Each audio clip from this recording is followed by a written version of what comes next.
Bonjour à toi qui passe par là, j'espère que tu vas bien. Aujourd'hui, je viens te présenter une vidéo pour qu'on essaye un petit peu ensemble de comprendre les mesures en inch, donc en pouces, et comment les utiliser donc dans nos créations.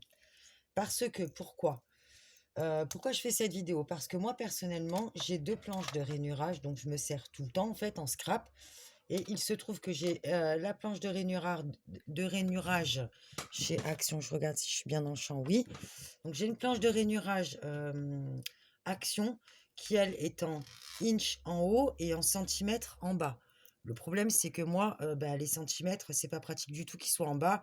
Comme tu vois, j'ai essayé de pallier au handicap en essayant de marquer, parce qu'en plus, nos marquages, ils sont très, très peu marqués sur cette planche-là. Donc, tu vas voir, je t'ai fait un petit récapitulatif ici que je vais te faire un peu plus proprement sur un papier. Et en fait, sur ma planche de rainurage, qui se trouve être une VCN créative, elle est aussi en inch en haut et en centimètres en bas. Tu vois, en plus, les centimètres sont très très peu marqués encore une fois. Ils sont pas du tout marqués en noir comme les inch. Donc, je me suis dit, en plus de ça, nos centimètres à nous, en fait, ils sont souvent dans des demi huitièmes de pouce ici. Donc je me suis dit pourquoi pas finalement utiliser les inches pour nos créations. Donc il y a aussi, tu remarqueras la particularité sur ma planche, c'est que je me suis venue me faire une ligne comme ça au feutre marqueur indélébile, comme ça quand je nettoie ma planche de temps en temps. Oui, parce que là je l'ai nettoyé tout à l'heure. Donc, c'est un trait qui va nous être très utile. Tu peux toujours le faire à n'importe quel endroit sur ta planche. Tu vas voir que ça pourra nous servir, par exemple, quand on veut faire des diagonales. Donc on veut faire des plis en diagonale et en fait, on veut, avoir le marquage en haut et en bas, et pour pas nous y perdre dans nos lignes, et ben, en fait, c'est bien d'avoir un petit trait comme ça. Donc ça, c'est une petite astuce que je te donne. Donc, Heu, moi, pour ma part, jusqu'à présent, j'utilisais les centimètres. Mais finalement, même dans nos tu remarqueras que ici, même pour faire nos boîtes, donc ça, c'est la planche de chez Action où tu peux faire les enveloppes, tu as des chiffres ronds quand c'est les inches, et puis quand c'est les centimètres, bon, bah, tu as des virgules, et cetera. Donc moi, je trouve ça, un peu pénible d'avoir toujours à chercher en fait nos mesures en millimètres comme ça. Donc c'est vrai que quand on fait en inch, ça tombe sur des chiffres ronds. Et en plus de ça, sur notre planche, on va se retrouver à avoir des marquages plus simples. Donc moi, je me suis fait une petite réglette comme ça, où j'ai marqué les centimètres. Donc si tu as une en centimètres et que tu veux utiliser les inches, bah, tu fais dans ce format-là. Donc tu as les centimètres en haut et tu vas reporter tes inches en bas. Parce que en fait, c'est pour avoir en fait un comparatif entre nos mesures en centimètres et nos mesures en inches, pour pouvoir en fait adapter nos mesures au plus proche de nos centimètres par rapport aux inches qui correspondent. Et moi, je me suis fait donc la réglette inverse, c'est-à-dire que moi, comme j'ai un score en inch ici, eh bien en fait, je me suis fait un score en centimètres, ne serait-ce que pour me faire mes marquages ou pour avoir des points de repère. C'est toujours pratique. Donc moi, je me suis fait ça. T'es pas obligé de le faire, mais moi, je trouve ça quand même intéressant d'avoir les deux pour pouvoir avoir en fait un visuel assez rapide. Comme par exemple, tu remarqueras que notre petit centimètre ici, il correspond à peu près aux 3 quarts de pouce, aux 3 huitièmes de pouce. Donc, pour comprendre les pouces et pouvoir les adapter à nos mesures, je t'ai fait ici, je vais essayer de te montrer. Donc tu prends pas en compte la partie qui est de ce côté-là, puisqu'en fait c'est pour le tuto que je suis en train de te faire pour la carte anniversaire. Donc en fait je vais faire plusieurs tutos astuces pour en fait t'aider bah, hum, à pouvoir faire la carte plus facilement si tu as le même matériel que moi, ou si tu n'as pas le même, de pouvoir t'adapter à la carte que moi je vais faire. Donc en fait, si on regarde bien nos pouces et nos centimètres, pour nous, donc il faut savoir que 1 pouce, donc je vais essayer de te zoomer ça pour que tu vois bien. C'est pas pratique, voilà. Je vais... Est-ce qu'il arrive à me faire le zoom? Oui. Donc, tu vois, voilà, évidemment, il a un retardement, mon téléphone, pardon. Voilà. Donc, il faut savoir que 1 pouce, il est divisé en 8 parties égales, qu'on appelle les huitièmes de pouce. Donc, tu as 8 huitièmes de pouce pour faire 1 inch ou 1 pouce en entier. Donc, ça, c'est pour les plus petites divisions. Ensuite, tu as donc 1 huitième de pouce qui est égal à environ 0,325 mm. C'est-à-dire, en fait, nous, nos 0,3 mm, on va pouvoir les remplacer par cette mesure-là. Ça te fait 1 huitième de pouce. 1 huitième de pouce, il faut savoir que sur notre planche de rainurage qui est ici, donc je vais essayer de te montrer ça, c'est vraiment le tout premier petit trait que tu as à côté du 0. Ça te fait 1 huitième de pouce.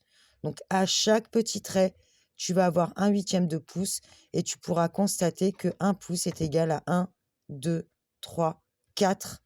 4, tu as un demi-pouce. 5, 6, 7, 8, tu as 1 pouce. Donc, pour diviser nos pouces, en fait, pour y comprendre quelque chose et pouvoir les adapter à nos mesures en centimètres, tu peux te dire que un pouce, donc 1 inch, est divisé aussi en 4 parties égales, qui sont plus grandes.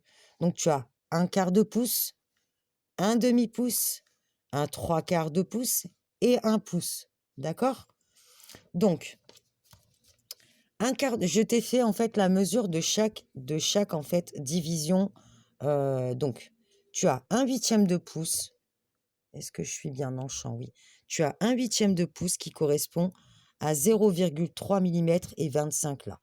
Tu vois? Donc ça, c'est pour remplacer nos 3 mm. Donc, je vais essayer de dézoomer un peu pour avoir la page en entière quand je te montre. Voilà. Donc, un huitième de pouce, ça correspond environ à 0,3 mm. Donc nous, quand on va faire nos 0,3 mm, on va se baser sur un petit trait sur notre scoreboard là, tu vois. Ensuite, tu as un quart de pouce. Un quart de pouce, c'est 0,65 mm.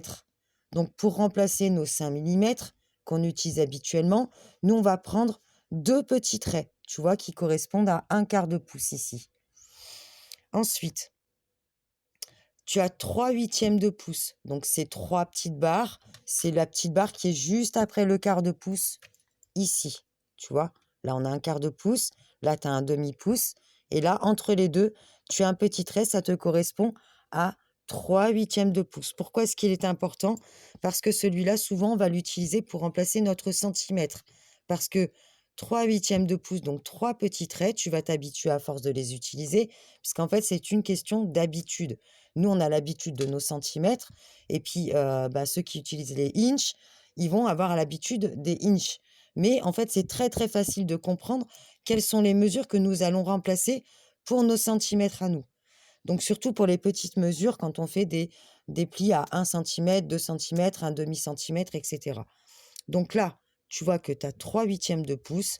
Ça correspond à 0,975. Tu as pratiquement 1 centimètre. Donc, pour remplacer ton centimètre, tu vas utiliser 3 huitièmes de pouce.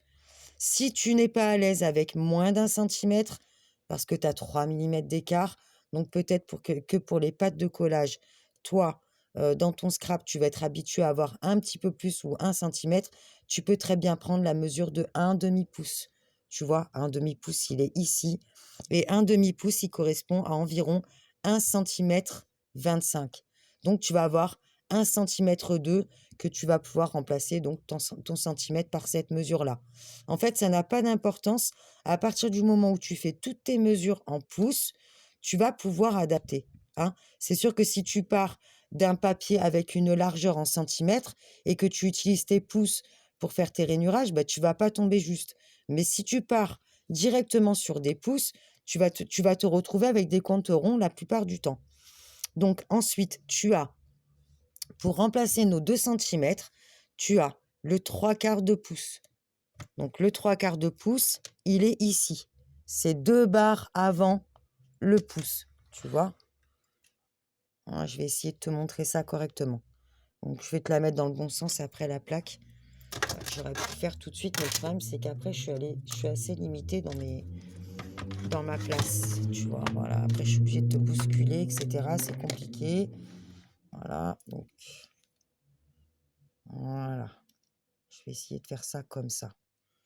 C'est important quand même comme notre matériel, il est souvent en pouces, et bien autant apprendre à utiliser en pouces. Je sais qu'il y a une scoreboard comme ça, VCN Créative, qui est en centimètres. Moi, malheureusement, je ne l'ai pas. Et je trouve ça très, très pénible d'avoir à chaque fois à déplacer mon papier pour tomber sur mon centimètre exact. Donc, je me suis dit, autant utiliser mes pouces puisque je les ai là et que ma deuxième planche de rainurage, la plus petite, elle est aussi en pouces et que j'ai une règle en pouces. Donc, voilà, autant utiliser les pouces. Donc, je continue. Là, tu as 3/4 de pouce. Ici, là, tu vois. Donc, tu as 1/4 de pouce. 2/4 de pouce, en fait, c'est un demi. Là, et là, tu as le 3/4 de pouce. Celui-là, il va correspondre à peu près à nos 2 centimètres, tu vois, puisque là, tu te retrouves avec 1,95 cm. Donc, tu as 0,5 mm, 0,05 mm d'écart. Donc, tu peux très bien le remplacer, tes 2 centimètres, par cette mesure-là. Ensuite, tu as le pouce lui-même qui lui fait 2,55 cm. Donc, 255 mm. Donc là, pour nos 2 centimètres et demi, eh ben, on peut très bien remplacer notre mesure d'1 pouce pour nos 2 centimètres et demi. Donc, si par exemple, tu as l'habitude de faire tes trucs en centimètres et que tu dois plier normalement à 1,7, si tu pars sur des pouces comme mesure dans ta totalité de ton projet, puisque comme je te le répète, si tu fais des mesures en pouces pour tes plis et ta largeur de page en centimètres, tu vas te retrouver avec des décalages et ça va pas être bon tes pliages. Donc, il faut partir tout ton projet en centimètres ou tout ton projet en pouces. Donc là, tu vois que 5/8 de pouce, bah, c'est 1,6. Donc, au lieu de partir sur 1,7 cm, eh bien, on va se caler à 1,6 cm. Voilà. Donc, j'espère que pour toi, c'est plus clair. Donc, je te laisse faire une capture d'écran de ça. Voilà, je vais te dézoomer. Tu peux faire un screenshot, donc une capture d'écran. Est-ce qu'il veut bien dézoomer? Oh là là, c'est pénible. Voilà. Donc, je te laisse faire un screenshot de ça. Parce qu'en fait, tu vas voir que c'est vraiment très très simple finalement d'utiliser ça. J'ai ma lampe qui gêne. Voilà.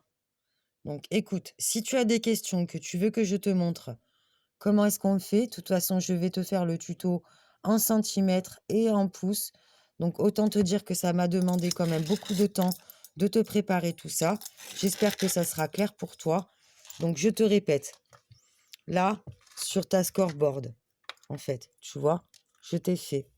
Moi, j'ai fait une petite réglette comme ça où j'ai marqué mes centimètres en haut et mes pouces en bas. Donc, si tu fais ça comme ça, tu vas te retrouver. Moi, je l'ai fait et puis je l'appliquerai si je veux faire en centimètres, juste pour faire mes marquages, puisque mes scores, je vais toujours être obligée de bouger mon papier. Mais pour faire mes marquages, c'est quand même intéressant d'avoir mes centimètres sur ma planche. Donc, tu vois que si je veux faire 1 centimètre ici, je vais te zoomer correctement pour que tu puisses bien voir. Et je suis obligée de me mettre comme ça, hein, je suis désolée, mais autrement, je ne peux pas m'approcher correctement, tu vois. Donc, je reprends. Tu vois que là, si je veux faire 1 centimètre ici, je me retrouve en plein milieu là. J'ai pas tout à fait mon centimètre ici, tu vois. Voilà, c'est comme ça. Mon centimètre, il va un petit peu plus loin. Là, en fait, j'ai 0,900 et quelques, donc 0,975. Donc, je peux tout à fait utiliser la 3e barre ici pour être un équivalent de mon centimètre. Si je veux 2 centimètres, c'est pareil, je vais être décalé. Je prends 3/4 de pouce et le 3/4 de pouce, ça me donne 1,95. Donc, j'ai quasiment mes 2 centimètres. Si je veux faire 2 centimètres et demi, et ben je prends 1 pouce, tu vois? Ça va me faire 2,55, presque 6, tu vois? Donc c'est plutôt simple d'utiliser finalement les inches, il faut juste qu'on s'habitue, hem et que surtout on mémorise pour pas avoir à chaque fois à convertir nos inches et nos centimètres. Bah, en fait, c'est qu'une question d'habitude finalement. On sait qu'un huitième de pouce, c'est un peu plus que 3 millimètres. Un quart de pouce, c'est un peu plus que 6 millimètres. Un 3/8 de pouce, c'est environ 1 centimètre. Un demi-pouce, c'est 1 cm,2 et un 3/4 de pouce, c'est presque 2 centimètres et un pouce, c'est 2 centimètres et demi à peu près. Donc tu vois qu'on va être obligé de réajuster un petit peu nos mesures, mais finalement, si tu fais tout ton projet en inch, tu vas te retrouver avec des comptes ronds et tu auras juste à faire tes rainurages sans avoir à décaler ton papier à chaque fois pour tomber sur ton centimètre. Donc vu qu'on a ça, autant s'en servir. Tu vois, moi j'ai dû faire plusieurs fois, encore je l'ai nettoyé, j'avais fait au crayon gris mes mesures parce que, bah, je trouvais ça pas pratique du tout et tu vois, même là, je l'ai effacé, mais j'avais même marqué mes centimètres là-dessus. Donc autant faire avec le matériel que nous avons. Voilà. Donc j'espère que cette, vidéo sera suffisamment claire pour toi. Si ça ne l'est pas et que tu veux que je te fasse, ben, une vidéo exprès pour ça, hop, hein, parce que j'ai mes trucs qui sont aimantés, donc c'est tombé. Ça s'est attaché à ma lampe. Donc voilà, si tu veux que je te fasse une petite vidéo où je te montre exactement le rendu que tu peux avoir, eh ben, n'hésite pas de le dire en commentaire. Et si toi aussi tu as envie de pouvoir utiliser ton matériel en pouces sans avoir à te prendre la tête et que tu veux te tester à faire des projets en inch, donc en pouces, eh ben voilà. J'espère que cette vidéo te sera utile. Donc, dis-moi en commentaire ce que tu en penses, si c'est suffisamment clair. Si ça ne l'est pas, ben, je reviendrai dessus. N'hésite pas de me poser tes questions. Voilà, j'espère que ça pourra servir pour le tuto qui vient, donc de la carte, dont je vais faire plusieurs petites vidéos astuces comme ça, dont tu vas avoir besoin, qui vont, c'est pas un besoin ultime, mais ça va grandement t'aider pour la suite, donc pour faire diverses cartes. Bien sûr, ça ne sera pas que pour celle que je vais te montrer, qui est la carte anniversaire, que j'ai donc adaptée. J'ai adapté donc les deux cartes sur une carte à ma convenance, en fait, des tutos Muriel Scrap. Voilà, bah, écoute, je te fais des bisous. Je te retrouve pour la suite de la vidéo où là, je vais te montrer une petite astuce parce que nous allons devoir utiliser du rhodoïde dans notre carte. Et donc, le rhodoïde égale, comment on appelle ça? Euh, Ruban adhésif double face. Voilà, voilà, bah, écoute, je te fais des bisous. Prends soin de toi. Je te souhaite une belle journée, une belle soirée, une belle nuit. Tout dépend le moment auquel tu passeras par là. Et je te dis à plus. Salut, bye bye!